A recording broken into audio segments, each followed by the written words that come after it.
Mesdames, Mesdemoiselles, Messieurs, bonjour. Vous êtes bien sûr Corès Télévision, soyez en remerciés. Dans Corès Santé, nous nous intéressons forcément à toutes les tranches d'âge, puisque la maladie, elle ne connaît pas d'âge. Aujourd'hui, nous allons parler d'un passage particulier dans la maladie, qui est l'intervention chirurgicale pour les enfants. Et pour savoir comment on accompagne un enfant qui va avoir une chirurgie, nous avons le plaisir de recevoir aujourd'hui une maman sans son enfant, Madame Alves Jessica. Madame Alves, bonjour. Bonjour, monsieur Bita. Vous n'êtes pas avec votre fils aujourd'hui, il a quel âge? Alors maintenant, il a 6 ans. Il a 6 ans. Il a été opéré il y a combien de temps? Il y a 2 ans. Il y a 2 ans. Oui. Et qu'est-ce qu'il en garde comme souvenir? Alors, c'est simple, hein, il se rappelle simplement des personnes qui étaient avec lui à l'hôpital. Les dames étaient très gentilles. Voilà, c'est la seule chose qu'il se rappelle en fait. Mais c'est très important. C'est quand même le plus important. C'est très bon signe ça. Oui, oui. Bon, alors on ne va pas rentrer dans les détails du diagnostic de la maladie et du traitement. Le sujet qui nous préoccupe, c'est comment un parent qui a forcément beaucoup d'empathie et qui peut-être des fois souffre beaucoup plus que son enfant, accompagne son enfant dans des périodes aussi difficiles. D'accord? Oui. Alors, première question, l'enfant sait ce que c'est qu'un bobo, l'enfant sait ce que c'est qu'un comprimé, un médicament. Comment on lui explique un acte chirurgical par rapport à un bobo? Alors déjà, il se pose la question à savoir s'il va y avoir une piqûre, des choses comme ça, parce que quand on parle d'intervention, en principe, ils ne savent pas trop où est-ce que ça se situe. Mais c'est vrai qu'ils ont peur. Ils ont peur dans la mesure où ils ne savent pas ce qui les attend. Donc voilà, c'est la peur de la piqûre, la peur à la limite du médecin qui va faire l'intervention. Donc c'est un tout. Après, voilà, c'est aux parents un peu de rassurer. Mais... Et est-ce qu'ils arrivent à comprendre qu'en passant par là, ils vont aller mieux après et que ce sera pour leur bien, même si c'est une piqûre? Oui, ils arrivent à le comprendre. Alors c'est vrai que dans le cas d'Enzo, quelques semaines avant, je m'étais fait opérer moi de la même chose que lui, c'est-à-dire une hernie ombilicale. Donc c'est-à-dire qu'il a vu le avant, il a vu le après l'intervention, qui m'était propre donc. Donc c'est sûr que lui, il a pu se l'approprier en quelque sorte. Il savait très bien que l'intervention allait être bénéfique pour lui. Mais non seulement vous êtes très astucieuse, mais vous avez l'esprit de sacrifice aussi, parce que vous avez donné de votre corps pour donner de l'exemple à votre petit avant, oui, c'est ça. Pour qu'il soit rassuré. Oui, c'est ça. Bon, c'est très bien. Alors, ça c'est la préparation à la maison. Oui. Est-ce qu'il comprend qu'il va avoir une anesthésie, qu'il va être endormi? Quels sont les mots choisis pour lui expliquer? Nous, quand on avait été voir l'anesthésiste, déjà, il lui avait montré le masque pour les enfants. Donc c'est vrai que pour eux, ils savent qu'ils vont avoir un masque, qu'ils vont pouvoir respirer dedans et qu'il n'y aura pas de piqûre. On en revient encore à la piqûre, hein, mais pour eux, c'est sûr que c'est très important de savoir qu'ils ne vont pas avoir mal. D'accord, donc il y a forcément le passage chez les différents médecins, le chirurgien et l'anesthésiste. Et justement, nous allons voir dans le reportage qui va suivre une chirurgienne infantile, on ne dit pas chirurgien pédiatrique, une chirurgienne infantile nous expliquer les contextes de l'accompagnement en milieu médical de l'enfant qui va être opéré. La prise en charge de l'enfant d'un point de vue médico-chirurgical, la particularité c'est que l'enfant n'est pas un adulte en miniature. C'est un corps qui va être en changement régulièrement, puisqu'il y a une maturité des organes qui se fait au fur et à mesure. Et donc ça sous-entend qu'on va avoir des pathologies qu'on peut surveiller, puisqu'il y a une chance naturelle de disparition, d'amélioration. Et il y a des pathologies qu'on va opérer, puisque l'indication opératoire sera à ce moment-là posée.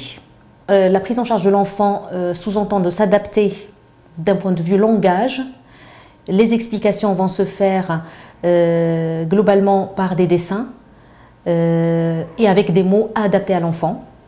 Et il faut aussi s'adresser à l'enfant et ne pas oublier bien sûr les parents qui sont là pour comprendre ce qu'on va leur proposer, pour quelles raisons, et les rassurer tout en leur donnant toutes les informations nécessaires. La chirurgie de l'enfant intéresse l'enfant de la naissance jusqu'à l'âge de 15 ans. Donc on se retrouve déjà avec différentes tranches d'âge. Le petit nourrissant, l'enfant, le grand enfant et l'adolescent, qui est encore un univers à part. Pour expliquer à un enfant qu'on va l'opérer, il faut utiliser des mots tout simples. Moi, j'ai l'habitude aussi d'utiliser beaucoup de dessins. Soit en se basant sur des photos que j'ai déjà, qui sont préparées en fonction du geste que je vais réaliser, soit juste en faisant, la plupart du temps, en faisant directement le dessin pendant la consultation. Et avec un dessin, un schéma, je trouve quand même, d'après mon expérience en tout cas, que l'enfant comprend très très bien. Alors, Madame Alves, ce qu'on comprend dans le reportage, c'est quand même qu'il faut beaucoup de pédagogie et de psychologie. Oui, c'est sûr. Ouais. C'est primordial, de toute façon, pour expliquer tout ça à un enfant. Il faut que nous-mêmes, on sache ce qui va se passer. Et comme le disait le docteur, savoir l'expliquer avec des mots simples pour qu'il puisse se préparer avec ça. Oui. Une autre question. Alors, rassurer l'enfant, mais qui prend en charge l'angoisse du parent? Comment vous gérez ça vous-même? Il faut prendre sur soi, et puis il ne faut pas le montrer surtout à l'enfant, parce qu'il ne faut pas qu'il perçoive quoi que ce soit. Mais voilà, faut essayer que ça passe vite et que ça passe vite derrière nous en fait. Alors, quand le médecin donne des explications, c'est à l'enfant, mais c'est aux parents aussi. Alors, est-ce que dans les réactions des parents, l'enfant ne perçoit pas des fois qu'il y a quand même une inquiétude? Alors, vous anticipez cela? Oui, il faut anticiper. Oui, de toute façon, l'enfant, même s'il ne comprend pas tous les mots, il voit très bien notre visage. Donc, il se fie à la réaction que nous, on va avoir et que le médecin a de toute manière pour voir comment est-ce que lui aussi, il faut qu'il comprenne des choses. En fait. Il décrypte beaucoup le non-verbal. Ouais, oui, c'est ça. Alors, on sait par exemple qu'en situation de césarienne, on autorise les maris qui le veulent à regarder l'intervention et à assister finalement à l'accouchement. Est-ce qu'un parent a envie de voir l'intervention de son enfant? Est-ce qu'il est autorisé à aller jusque dans la salle opératoire pour voir l'intervention de son enfant? Alors, dans le cadre pour Enzo, non, ça ne s'est pas passé comme ça. On l'a suivi jusqu'à ce que le brancardier l'emmène. Jusqu'à l'entrée du bloc opératoire? Non, jusqu'à dans sa chambre, ouais, dans sa chambre. Après, c'est vrai que pour une intervention, je pense que faut le supporter. Moi, ça ne m'aurait pas déplu, clairement. Les secondes sont longues? Mais oui, c'est ça. Ouais. On a l'angoisse et puis après, il y a une période aussi de réveil. Donc, il faut attendre aussi que quand l'enfant soit réveillé, qu'on puisse le récupérer. Donc, oui, c'est long. Et la douleur après l'opération? Pour lui, il n'y a pas eu de douleur en fait. La douleur a été bien prise en charge et puis de toute manière, il savait que s'il avait le moindre mal, il fallait qu'il nous le dise pour que nous, justement, on puisse le traiter.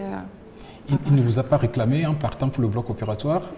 Non, parce qu'on l'avait bien préparé, donc il savait exactement le déroulement de l'intervention. À partir du moment où il rentrait à la clinique, il savait très bien qu'on allait rester avec lui jusqu'à ce qu'il aille au bloc, qu'après il reviendrait, qu'on serait là de toute manière dès qu'il retournerait dans son lit. Donc il était au courant de tout, enfin tout ce qu'on savait en tout cas.